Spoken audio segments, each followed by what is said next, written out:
Well, there's so many elements of craft.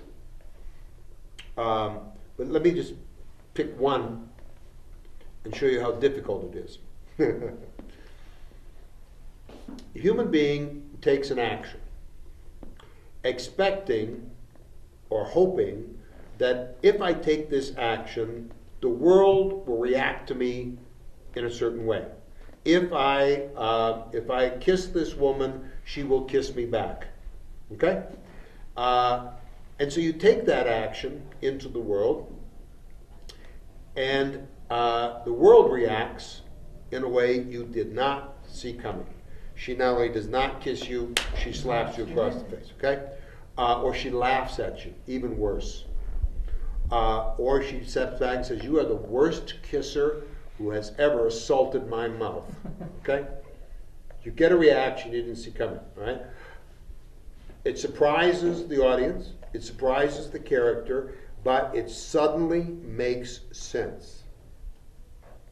And the reason it makes sense is because the previous story up to that moment has planted that insight underneath everything between these two characters to that moment.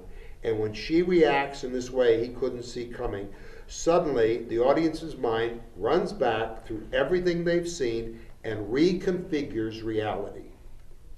And it happens like that. And you go, "Oh, well, of course she would laugh." Right? Now it makes perfect sense. And surprise with insight and a reconfiguring of reality so you can go off and do that again and again progressively. The craft is such that you have to create that moment to begin with. The world reacts in a way we don't expect. But that previous to this, that insight had been put in and the audience did not see it coming. But the moment the turning point comes, suddenly their mind is flooded with insight.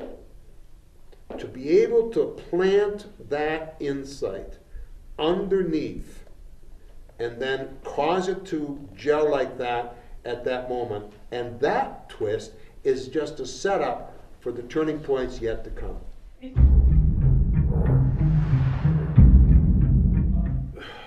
In one sense, you can't blame them for thinking that there's a formula because so much of what we see is formulaic, right?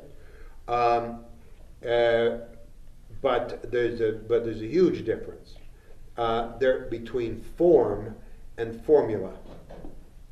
There is a form to story that when that form is present makes it a true story and not a slice of life and not a collage. There's a form to music, no matter how abstract or folk music, classical or rock, right? When that form is present, makes it musical and not music and not noise. And so there's an underlying form to all the arts. Then there are cliched, formulaic ways of taking this form into a work, right? And what I try to do in my teaching is I try to make my writers understand there are no rules. There's nothing in this form that says you must do it this way. A rule says you must do it this way. A principle is what I teach.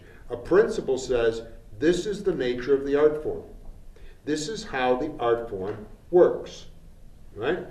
You have to understand how the art form works, what its elements are, what their relationships are, and how the form works. But you do not have to execute that form in a formulaic way. There's nothing that says you must do it this way. So, for example, if you understand the form, then you can realize that not in every case are you going to do it the conventional way.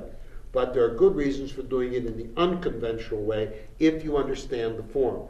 If you don't understand the form, then what you do is you copy. If you love art movies, you will copy art movies and auteurs. If you love Hollywood, you will copy Hollywood. But you will copy because you have not understood the form. Therefore, your only judgment is what other people do.